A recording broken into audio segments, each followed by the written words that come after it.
આપણે ઘણીવાર સાંભળીએ છીએ કે ટીકા આપણને તોડી નાખે છે, પણ શું એવું બની શકે કે સૌથી કડવી ટીકા જ કોઈની જિંદગીની સૌથી મોટી સફળતાનું કારણ બની જાય? ચાલો આજે એક એવી જ અદ્ભુત કહાણી જોઈએ જેણે એક ક્રિકેટરની જિંદગી હંમેશા માટે બદલી નાખી. આ બધી વાતની શરૂઆત થઈ માત્ર 2 શબ્દોથી: સ્ટ્રોકલેસ વન્ડર. એટલે કે એક એવો ખેલાડી જેને બેટિંગ કરતા આવડતું જ નથી, જેની પાસે કોઈ શોટ જ નથી.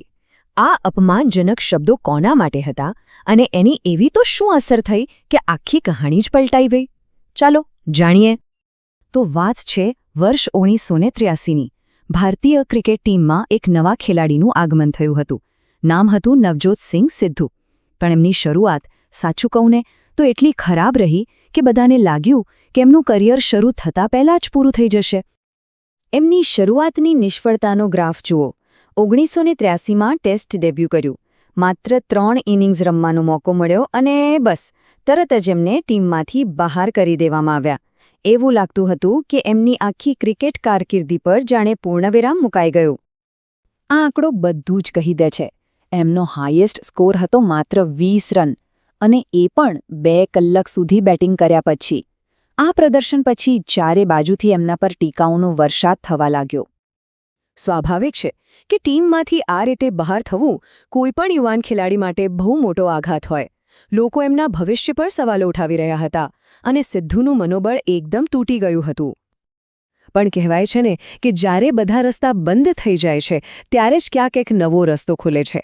જ્યારે બધી આશાઓ ખતમ થઈ રહી હતી ત્યારે એક એવી નાની ઘટના બની જેણે આખી બાજી પલટી નાખી. એમના પિતાએ કોઈ સલાહ ન આપી, કોઈ ભાષણ ન આપ્યું. બસ એક દિવસ ચૂપચાપ એમના રૂમમાં એક છાપું મૂકીને જતા રહ્યા. આ નાનકડા કામમાં જ એક મોટા પરિવર્તનના બીજ રોપાયેલા હતા. અને સિદ્ધુએ શું કર્યું? એમણે એ અપમાનજનક લેખને ફાડીને ફેંકી ન દીધો. એમણે એ લેખનું કટિંગ કાપીને પોતાની રૂમની દિવાલ પર ચોંટાડી દીધું. હવે એ અપમાન એમના માટે 24 કલાકની પ્રેરણા બનવાનું હતું. આ નિર્ણય પછી શરૂ થઈ એક લાંબી, કઠોર અને અથાગ મહેનતની સફર. એ 4 વર્ષોનો સમયગાળો કે જ્યારે દુનિયાની નજર એમના પર નહોતી, પણ એ પોતાની જાતને ઘડી રહ્યા હતા. એમણે નક્કી કરી લીધું, હવે કોઈ ડિફેન્સ નહીં, હવે માત્ર એટેક. જે લોકો એમને સ્ટ્રોકલેસ કહેતા હતા, એમને બતાવી દેવું હતું કે એ સિક્સર કિંગ પણ બની શકે છે. આ એક જ સંકલ્પે એમની આખી ટ્રેનિંગ બદલી નાખી. એમની દિનચર્યા કેવી હતી ખબર છે? રોજ સવારે 5 વાગે ઉઠી જવાનું, સાંજ સુધી બસ ક્રિકેટ, ક્રિકેટ ને ક્રિકેટ. અને પ્રેક્ટિસ ક્યારે પૂરી કરવાની? જ્યારે 300 છગ્ગા મરાઈ જાય ત્યારે જ. જરા આ આંકડા પર ધ્યાન આપો. 300 છગ્ગા રોજે રોજ.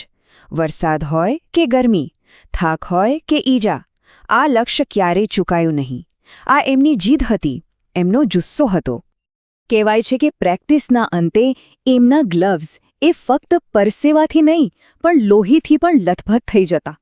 આ વાત જ બતાવે છે કે સફળતા પાછળ કેટલી શારીરિક પીડા અને બલિદાન છુપાયેલું હતું. આ કોઈ 1-2 મહિનાની વાત નહોતી. આ તપસ્યા ચાલી પૂરા 4 વર્ષ સુધી. 4 વર્ષ સુધી દુનિયાથી દૂર, શાંતિથી, બસ પોતાની ખામીઓને ખૂબીમાં બદલવાની મહેનત. અને પછી 4 વર્ષની કઠોર તપસ્યા પછી એ સમય આવ્યો. દુનિયાને જવાબ આપવાનો સમય. સ્ટેજ તૈયાર હતું. 1987નો વર્લ્ડ કપ. અને દુનિયા એક નવા જ સિદ્ધુને જોવા માટે તૈયાર હતી. અને એમણે જવાબ પણ કેવો આપ્યો? ઓસ્ટ્રેલિયા જેવી મજબૂત ટીમ સામે 79 બોલમાં 73 રન, જેમાં 5 તો આકાશને આંબતા છગ્ગા હતા. અને એટલું જ નહીં, ટૂર્નામેન્ટની શરૂઆતની 4 મેચમાં સતત 4 અડધી સદી. આ કોઈ ચમત્કાર નહોતો, આ 4 વર્ષની મહેનત હતી. પેલું છાપાનો ટુકડો હજુ પણ એમની દિવાલ પર જ હતો. એ એમનો પ્રેરણા સ્ત્રોત હતો. પણ જે ટીકાકારો હતા એ બધા હવે એકદમ શાંત થઈ ગયા હતા.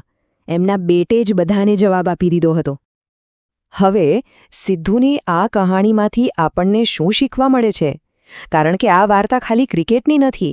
આ વાર્તા જીવનના દરેક ક્ષેત્રમાં લાગુ પડે છે. જ્યારે પણ જીવનમાં કોઈ ટીકા કે નિષ્ફળતાનો સામનો થાય છે ત્યારે આપણી પાસે 2 રસ્તા હોય છે. પહેલો રસ્તો હાર માની લેવાનો. એવું માની લેવાનું કે દુનિયા ખરાબ છે અને આપણે કંઈ નહીં કરી શકીએ. અને બીજો રસ્તો શાંતિથી પોતાની ભૂલો પર કામ કરવાનો અને એટલી મહેનત કરવાનો કે સફળતા પોતે આપણી પાસે આવે.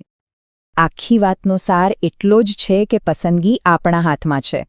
પરિસ્થિતિઓ આપણને નીચે પાડી શકે છે, પણ પાછા ઊભા થવું કે નહીં એ નિર્ણય તો આપણે જ લેવાનો છે.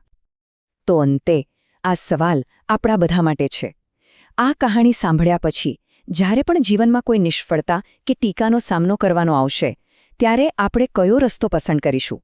વિનાશનો કે પછી સિદ્ધુની જેમ નિર્માણનો? આ નિર્ણય આપણે પોતે જ લેવાનો છે.